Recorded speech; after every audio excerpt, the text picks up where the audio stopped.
In the passage we heard today from the Acts of the Apostles, Luke lobs two grenades over the ramparts of time at us. First, he says, God raised Jesus from the dead.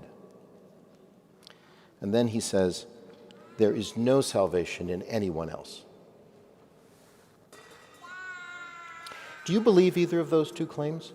Really? Do you really believe it? Do you really believe that God raised Jesus from the dead? And do you really believe that there is no salvation in anyone else? Now, about that second claim, that there is no salvation in anyone apart from Jesus, I'm going to leave that to my reverend colleagues to take that up in another sermon later in the Easter season. That's just the way I am. I give them all the good things. But today, I want to take up Luke's first claim, that God raised Jesus from the dead. That's what Easter is about, isn't it? And we affirm it every week in the Creed, explicitly, and in the rest of the liturgy, implicitly. And in about 10 minutes, we will affirm in the words of the Creed that God raised Jesus from the dead. And you will say it. And what will you mean when you say it?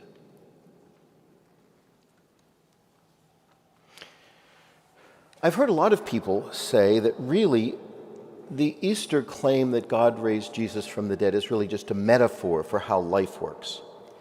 It's like the metaphor of, spring flowers coming out of winter blight.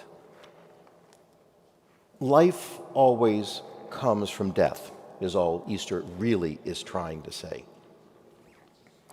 The problem with that is life does not always emerge from death. So if that's all Easter is trying to say, it's a delusion.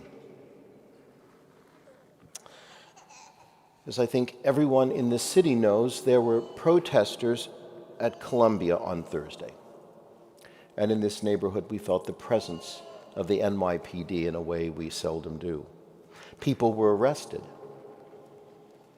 Now imagine saying to all those people, really, just relax, come on. There's a lot of bloodshed and destruction in Gaza, but it's nothing by comparison to how good things are going to be. And if the claim that God raised Jesus from the dead is just a metaphor for the fact that things always work out, things do not always work out. And so on the face of it, then, the story of the resurrection is a lie.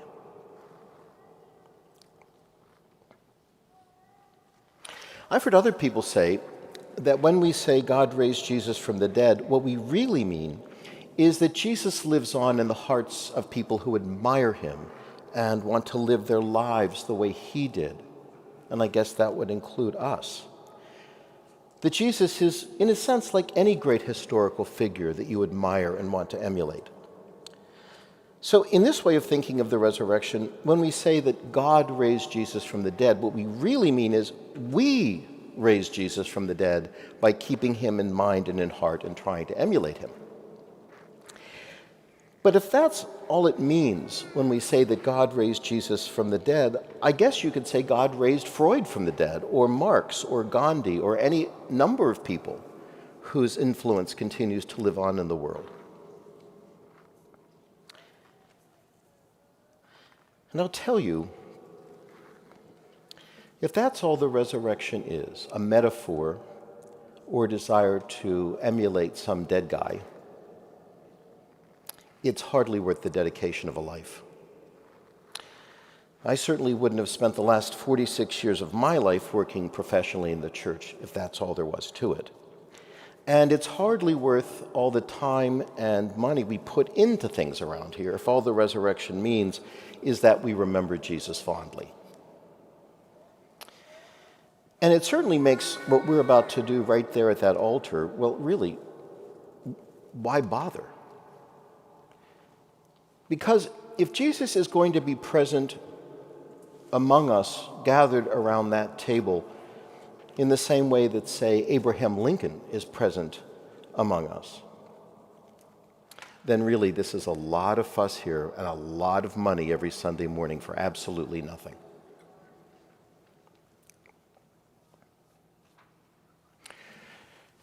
The truth is, and I know this is a hard truth for anyone to believe. It was hard for the first Christians to believe, and it is especially hard for us post-Enlightenment types to believe.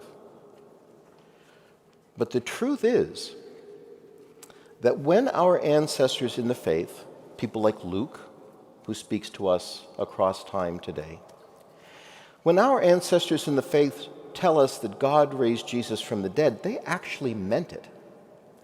And they believed it, hard as it might have been for them. They actually believed it. No crossed fingers. But do we? And not only do we, but can we? Can we sophisticated people, people like us, can we really believe that Jesus in his humanity is actually alive after he was dead?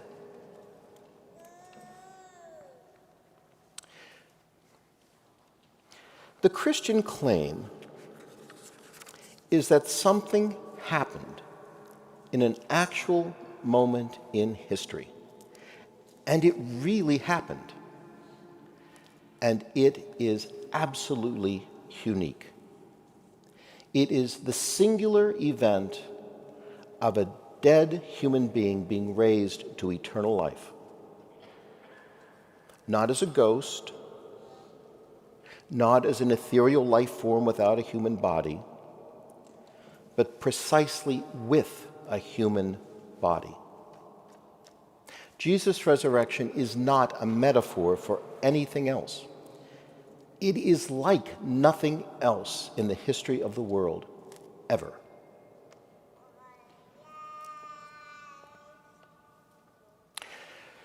Now, what exactly an eternal resurrected human body is like, I have no clue.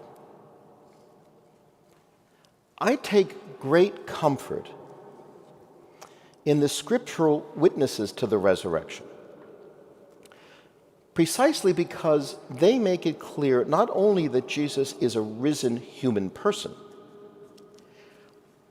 but that he is an almost unrecognizable form of his human self. So, on the one hand, our ancestors told us about touching his wounds, Thomas touching his wounds, and about eating food with him, actually sitting down and eating with him. And what they're trying to signal, of course, is that he was actually human. But they're also never quite sure it's him. Mary thinks he's the gardener. Remember? The Emmaus disciples think he's some dopey tourist in Jerusalem who doesn't know up from down. The disciples on the Sea of Galilee, you remember that story, they see somebody on the shore who's making breakfast for them. And John's gospel says they don't dare to ask him who he is because they know it's Jesus. But really, if they were so convinced that it was Jesus, why would the question of asking who he was ever have come up in the first place?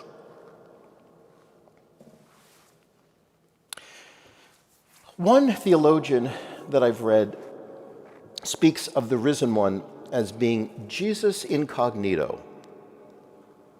And I think that's a good term, because incognito means unknown, so Jesus unknown. So our first ancestors tell us the risen one is Jesus in his humanity, but the risen one is Jesus become something foreign, something unknown. And both of those things are true at once. Jesus is fully human, his very self, and Jesus is absolutely unknown.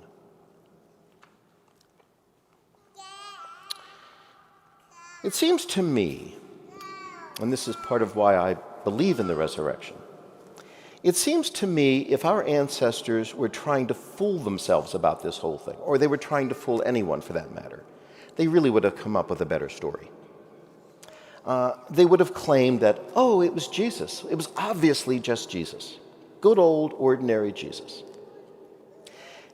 Instead of doing that, which could have been an attempt to fool themselves or to fool us, they tell us honestly what they experienced. And that is that Jesus was risen in his humanity, but it was a humanity that completely confounded them. He ate and drank like we do, like any ordinary human being does, like he did, and he walked through doors. Jesus was like every other human being in his resurrection, and yet like no human being that we have ever experienced or ever will.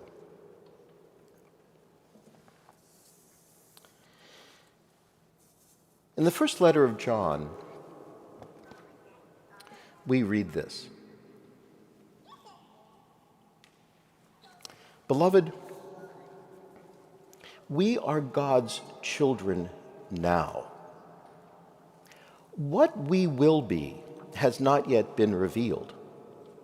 What we do know is this: when he is revealed, we will be like him. So one day we will be like him. But as the author of 1 John says, what exactly that is has not yet been revealed. What exactly he is has not yet been revealed, because what the disciples experienced in experiencing the risen one was in most ways beyond their ken. Except for this: he was still human and he was still himself.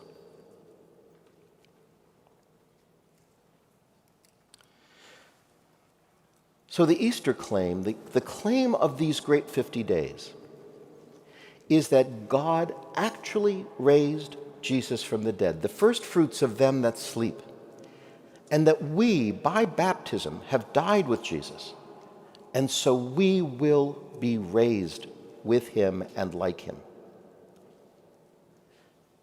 And the truth is, we don't have to know what that risen life will be like. We cannot know, because it is more than any human being can grasp. And so all we can do is trust. All we can do is trust. Beloved, we are God's children now. What we will be has not yet been revealed. What we do know is this: when he is revealed, we will be like him.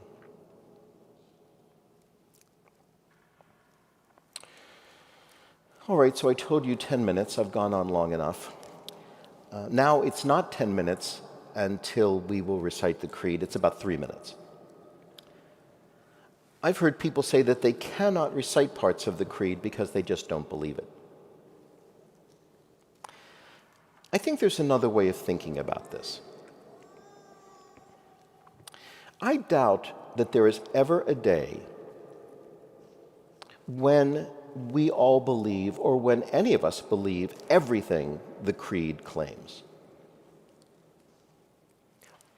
Still, the creed lays out what the church believes, maybe not from day one, but from pretty close to day one. And so for me, at least for me, the question is not whether on the random Sunday I believe it, because many Sundays I do not. The question for me is whether I want to believe it. Whether I want to believe it. And as the father of a possessed boy, and you all know the story from the Gospel, says to Jesus, "Lord, I believe, help my unbelief." And I think that what needs to be in our minds and our hearts when we claim that Jesus is risen. What needs to be in our hearts and minds is the desire to believe. And the desire to believe is already a kind of belief. It's belief wrapped in weakness, and it's belief wrapped in humility, and it's belief wrapped in a tentativeness that really is how most of us live our lives. And it is enough. Lord, I believe, help my unbelief. Lord, I believe that God has raised you from death. Help my unbelief. And if we can say that, I am convinced we have said enough.